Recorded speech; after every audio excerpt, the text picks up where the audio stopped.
Ise-shi Station. Ise é o nome. Ise-shi, cidade, ponto de Ise. E a estação Ise-shi é servida tanto pela linha JR como pela Kintetsu, mas é mais prático vocês usarem a Kintetsu. É mais prático vocês usarem a linha Kintetsu e depois saírem do complexo da estação pelo lado da linha JR. Eu sei que é confuso, mas quem já segue os meus vídeos já devia saber dessas coisas. Então, isso é muito, muito grande. O sítio dos santuários está distribuído, é uma área muito vasta. Portanto, nós estamos aqui.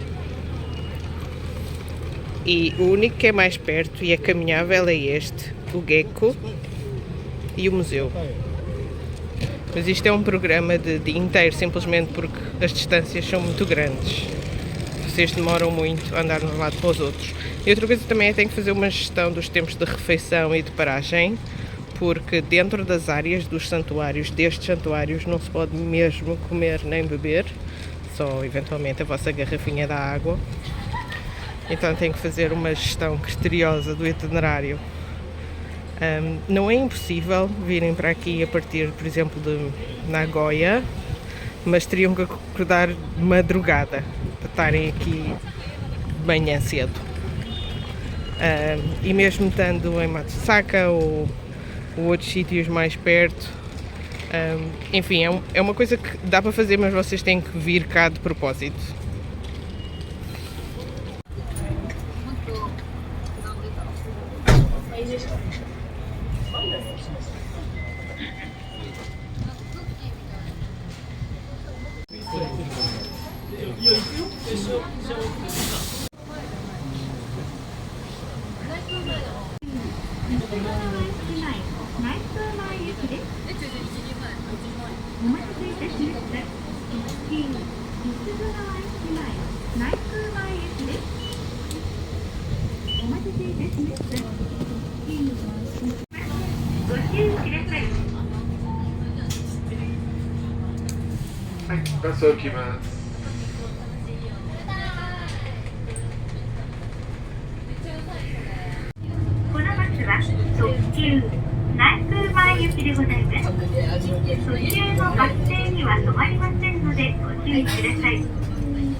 Pagam sempre junto do condutor quando saem do autocarro, com o dinheiro certo. Se não tiverem dinheiro certo, deixem-se ficar para o final, porque vão precisar de trocar uma nota em moedas e depois já podem pagar com o dinheiro certo, mas não atrapalhem as pessoas que estão assim. Então este é o acesso ao Naiko do Ise-jingu. Como eu vos disse, o complexo todo do Ise-jingu, todos os santuários, é mais ou menos do tamanho do centro de Paris, é a cidade inteira. As coisas estão muito espalhadas e a cidade de Ise, claro, cresceu, desenvolveu-se, a população estabeleceu-se aqui, há casas, há comércios, há estradas, há carros e o Ise está no meio disso tudo. Então aqui são a Noriba, o ponto de paragem dos autocarros. Quando saem, o Naiko ainda fica mais ou menos a 100 metros nesta direção. Está tudo muito bem indicado e há legendas em inglês. E se tiverem a utilizar o Google Maps ou outro aplicativo de navegação, basta ajustarem os vossos parâmetros de pesquisa para rotas de autocarro. E aí, em princípio, também vão aparecer as informações em tempo real.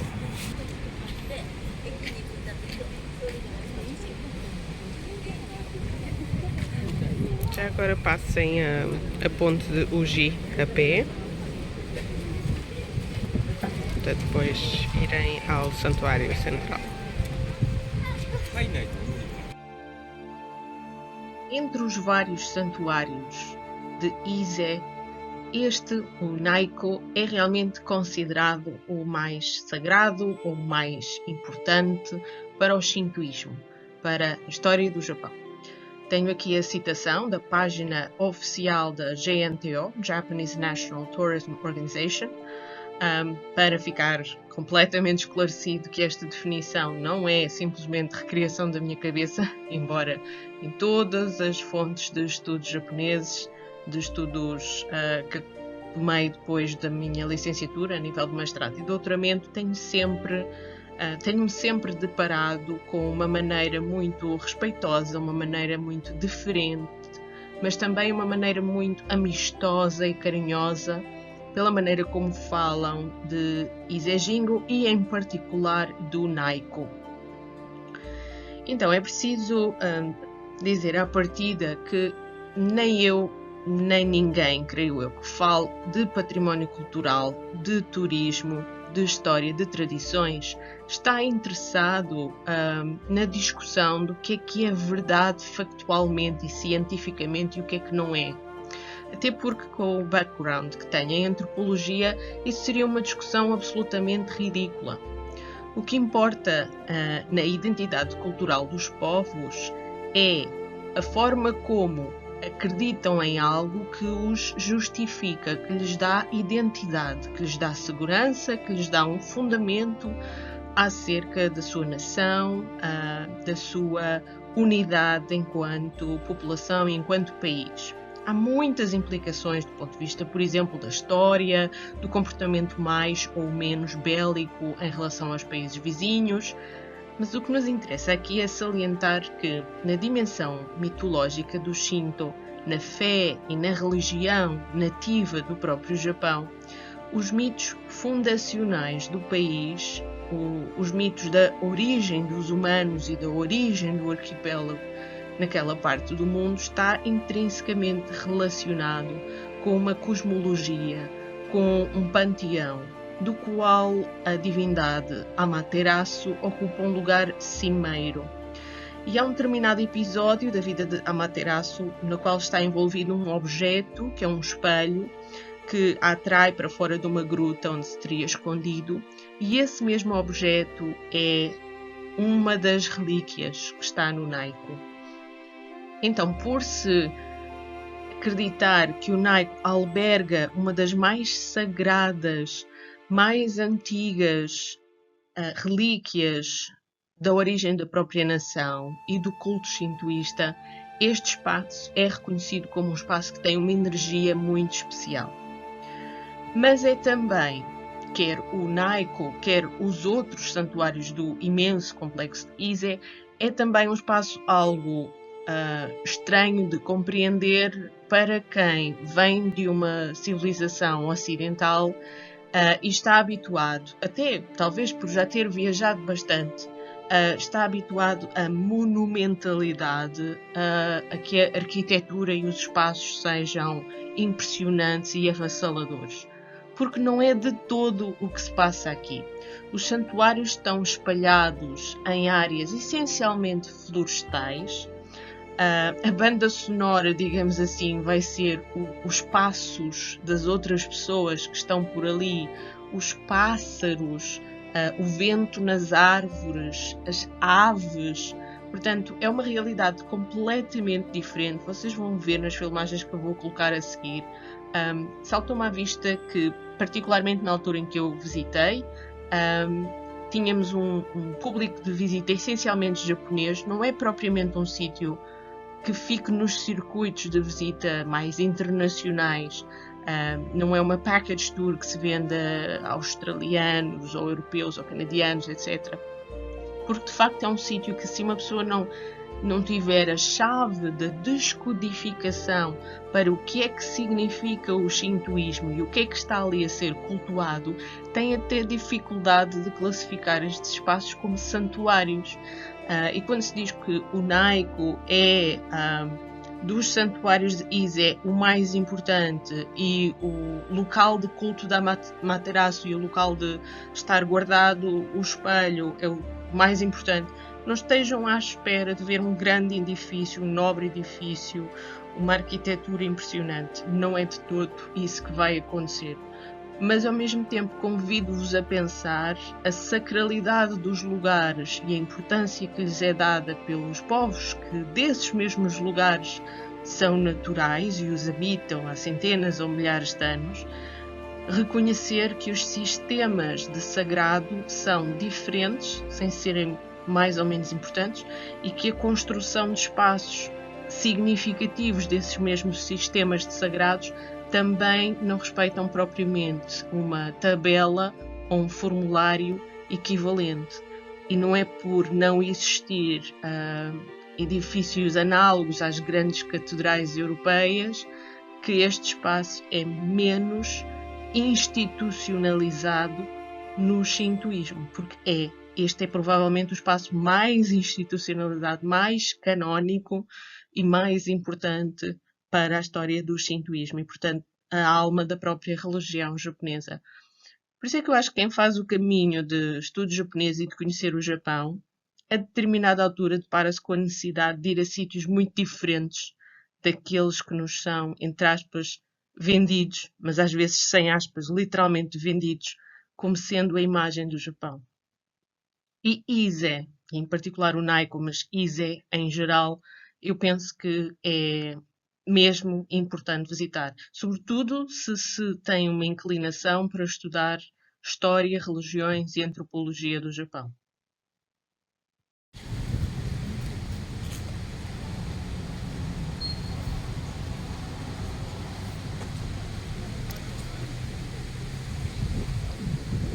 Não há nenhum dia do ano que não haja gente no Naiko do Ise-jingu, porque isto é o sítio mais importante para os japoneses. Há uma predominância de visitantes aposentados, não é? Reformados, com mais tempo livre, mas também há autocarros da escola, também há visitas organizadas, sobretudo de japoneses, nem sequer é outros asiáticos e muito menos ocidentais.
Mais uma ponte, mais um pequeno ribeiro, a zona de abluções, purificação e mais um tori.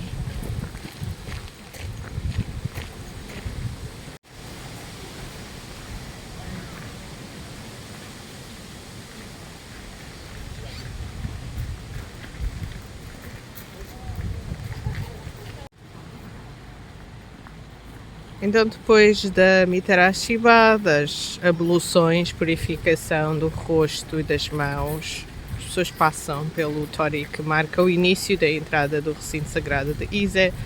Algumas pessoas fazem vénias, outras não, é um bocado à escolha das pessoas, o tipo de vénia que fazem. Normalmente as pessoas não passam exatamente no centro, passam um bocadinho desfasadas do centro do tori. Podem passar do lado de fora do tori, também não há problema nenhum. Ninguém vos vai levar a mal se vocês, mesmo não sendo japoneses, façam ou não façam aquilo que os japoneses fazem quando entram num santuário. É completamente à vossa escolha. A única coisa que ofende os japoneses é que vocês não respeitem as regras do espaço em questão ou as pessoas que estão nesse espaço. Só isso. A primeira coisa que vão ver passando por aquele tori do vosso lado direito e descendo aqui uns degrauzinhos, com cuidado, porque são muito irregulares, a primeira coisa que vão ver é este ribeirinho, que era importante porque era um sítio de purificação através do banho. Vamos compará-lo à prática do batismo no Rio Jordão.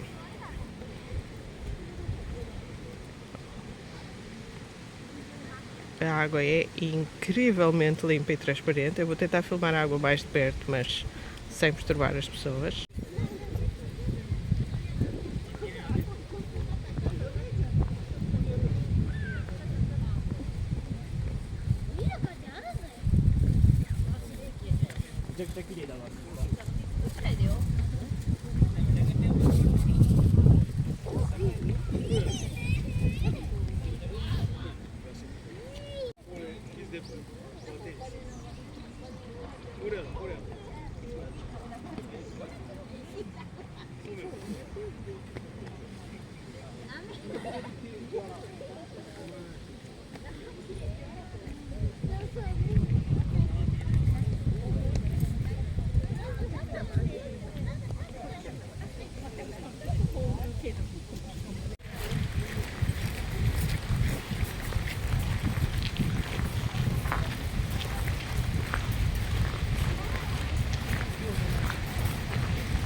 Nos santuários Shinto e em alguns budistas, as cerimónias não são necessariamente abertas ao público.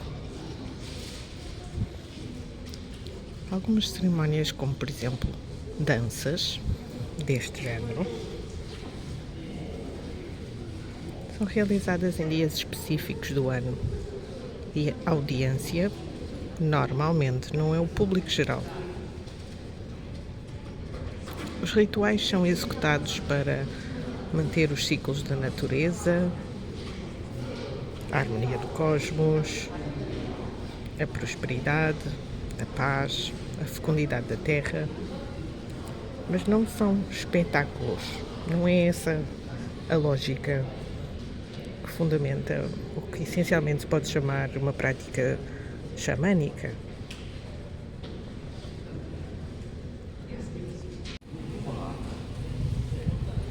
Não se podem tirar fotografias e fazer vídeos da família imperial sem consentimento, mas neste tipo de sítios normalmente há exposições das fotografias oficiais de visita dos membros da família imperial.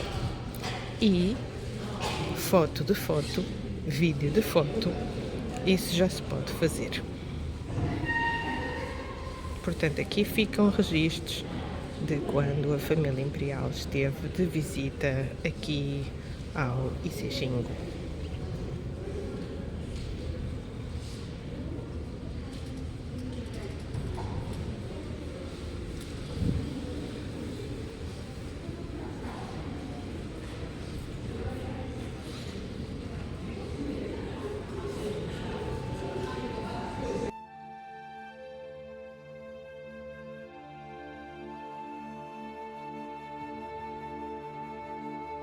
Na verdade, quando alguém visita quer o Naiko, quer o Gekko em Ise, não está a visitar o mesmo santuário que existiu desde a origem. Os conceitos dos quais eu vou falar a seguir serão necessariamente falados de uma maneira muito abreviada, dada a natureza deste vídeo, mas se quiserem saber mais sobre o assunto, podem contactar-me. Tenho artigos em publicações académicas, capítulos de livros e muitos materiais sobre isto, porque de facto essa é que é a área da minha especialização académica. O conceito de autenticidade do património cultural japonês é profundamente diferente desse mesmo conceito de autenticidade na historiografia da arte de matriz ocidental. Então, estes santuários no Japão são periodicamente reconstruídos. Não estou a dizer restaurados ou conservados, são reconstruídos. Os santuários existentes são desmantelados e novos santuários são inteiramente construídos do zero, utilizando as mesmas técnicas e utilizando um procedimento que é ritualizado em si mesmo. O que me parece a mim, como historiadora de arte e do património, mais interessante ainda é que o facto de se levar a cabo continuamente estes ciclos de construção, estes ciclos de reconstrução e os rituais devidamente feitos como rituais religiosos que têm a ver com coletar estes materiais, que são essencialmente materiais da natureza, e prepará-los para a construção. E geração após geração, sobretudo homens, estes homens dedicados a este trabalho de gestão da floresta, numa primeira etapa, tem que ser mantida uma floresta muito grande para dar esta matéria-prima, mas ela é gerida, a floresta como ser vivo que é mantido para ele próprio servir de sacrifício à divindade através da construção dos santuários, e geração após geração a passagem dos saberes de se fazer tudo o que tem a ver com a madeira e a construção. Então, esta reconstrução periódica é a cada 20 anos, mas as pessoas não ficam paradas durante 20 anos, porque só o processo de preparar a construção, a partir do momento que ela vai começar, só isso demora 8 anos. Portanto, essencialmente, quando termina uma reconstrução, tem sim algum tempo, digamos que parados, mas pouco mais de uma década, e essa década é para manter a floresta e averiguar como está o nascimento dos rebentos que são colocados nos troncos que ficaram cotos porque foram cortados. E depois de uma década de gestão de floresta, começa outra vez o ciclo para preparar o abate das árvores, para curar a madeira, para depois de 8 anos se poder utilizar essa madeira para a próxima reconstrução.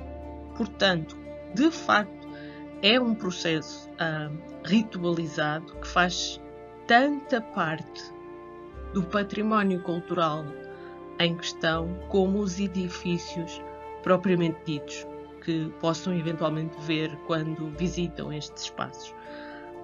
Estes conhecimentos e mesmo registros muito significativos deste processo estão devidamente musealizados, particularmente perto do Gekko, mas não se pode filmar nem fotografar no local, se bem que numa visita guiada ficam muito mais esclarecidos deste processo de reconstrução periódica que alimenta a sacralidade destes próprios espaços.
O Gekko Shrine, a parte Gekko do Ise Shrine, é mais acessível a partir da estação de comboios, mas também é muito fácil andarem entre as partes diferentes do santuário de autocarro. Dito isto, é fácil, mas tem que saber onde estão, tem que ir acompanhando a rota, porque há de facto muitos visitantes e as rotas de autocarro, com tanta gente a embarcar e desembarcar, às vezes atrasam-se. Vocês têm que saber, mesmo estando fora de horas, qual é que estão a embarcar. Eles adaptam os percursos. Por exemplo, este que eu vim era de uma rota que não tinha as mesmas paragens de outra rota, mas como o da outra rota estava atrasado, ele teve que fazer as paragens todas para tentar despachar as pessoas e não acumular pessoas no ponto de embarque. Então vocês têm que ter isso em conta, porque eles vão tentando adaptar e vão tentando diminuir as enchentes. Portanto, as rotas não são fixas e não são como aparecem no Google Maps ou nas apps de navegação. Vocês têm que estar a ouvir, que eles vão falando em japonês, a dizer onde é que estão e onde é que vão parando. Eu sei, é um bocadinho exigente, mas ok. Porem o ouvido, pelo menos o nome das paragens vocês reconhecem.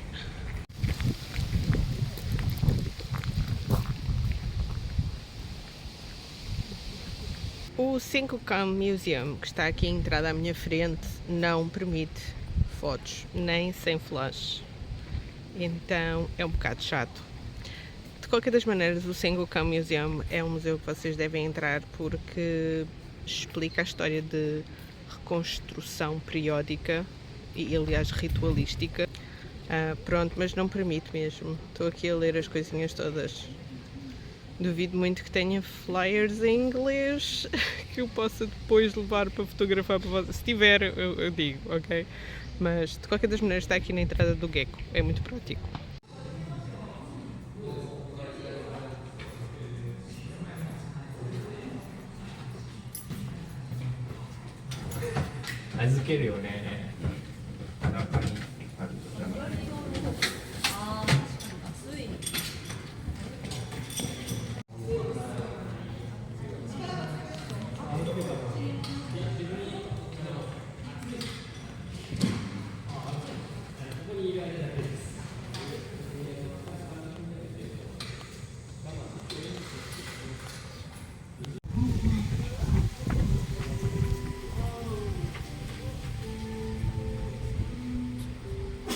り軽くお辞儀をします。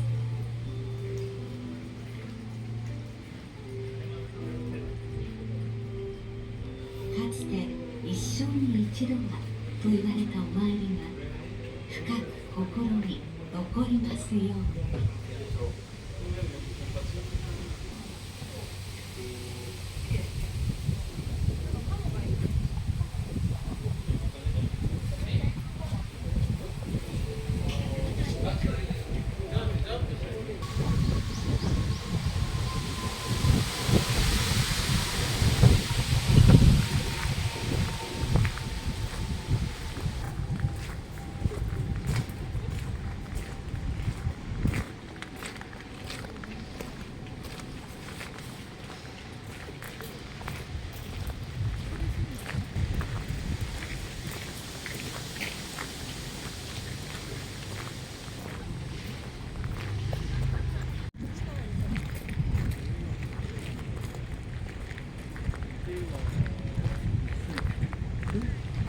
1年ってことは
Um dos aspectos mais fascinantes da arquitetura japonesa antiga e particularmente destes edifícios emblemáticos do Santuário de Ise, que nunca me foi explicada nas aulas de História da Arte, nem mais tarde no mestrado quando estava a especializar em Japão, foi mesmo por vir para o Japão e estudar no Japão que eu comecei a aprender mais sobre isso.